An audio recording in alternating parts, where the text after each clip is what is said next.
Attari Wagah border यानी भारत पाकिस्तान सीमा की बात आते ही वहां देशभक्ति के जोश और जज्बे से भर देने वाली बीटिंग रिट्रीट की तस्वीरें आंखों में तैरने लगती हैं। लंबी कदकाठी और बड़ी बड़ी मूछे के साथ रौब दिखाते हुए भारत और पाकिस्तान के जवानों के बीच भारत माता के जय के नारे रोज शाम को यहाँ गूंजते हैं। पहलगाम आतंकी हमले को देखते हुए भारत ने अटारी चेक पोस्ट को बंद कर दिया, लेकिन अटारी चेक पोस्ट का इतिहास भी कम दिलचस्प नहीं है। विभाजन के वक्त अटारी चेक पोस्ट पर इतना तामझाम नहीं था। यहाँ कुछ नीले ड्रम रखे और पत्थरों से सीमाएं खींच दी गई थी। कहानी 1947 से शुरू होती है, जब ब्रिटिश वकील सर सिरिल रेडक्लिफ पंजाब में भी भारत और पाकिस्तान के बीच सीमा निर्धारण की जिम्मेदारी कर रहे थे। उन्हें अंतर्राष्ट्रीय सीमा के निर्धारण के लिए सिर्फ 5 हफ्ते का वक्त दिया गया और 15 अगस्त 1947 तक उन्हें लौटना था। यह सब कुछ इतने आनन फानन में हुआ कि भारत और पाकिस्तान दोनों पक्षों को रेडक्लिफ अवार्ड की कॉपी पढ़ने के लिए कुछ घंटे मिले और यहाँ 17 अगस्त 1947 से लागू हो गया। विभाजन के वक्त करीब 65 लाख मुस्लिम पूर्वी पंजाब से पश्चिमी पंजाब की ओर गए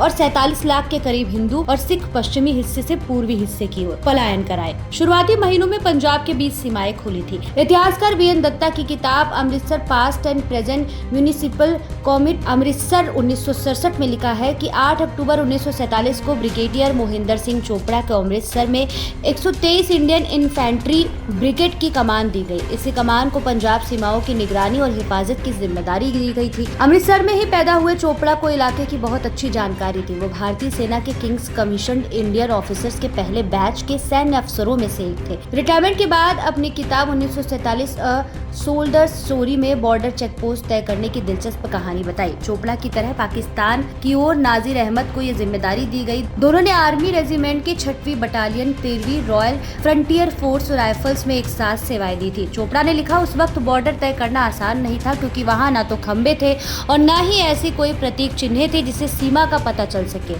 दोनों ही ग्रैंड ट्रंक रोड पर टहलते हुए मुलाकात की। ये मुलाकात बाघा गांव की सीमा में हुई जो अब पाकिस्तान में है। उसी वक्त यहाँ चेक पोस्ट बनाने की बात तय हो गई। दोनों ब्रिगेडियर ने 11 अक्टूबर 1947 को अस्थायी तौर पर वाघा चेक पोस्ट स्थापित की। वहाँ कुछ ड्रमों और पत्थरों को रखकर सीमा रेखा खींच दी गई। दोनों और कुछ टेंट लगा दिए गए।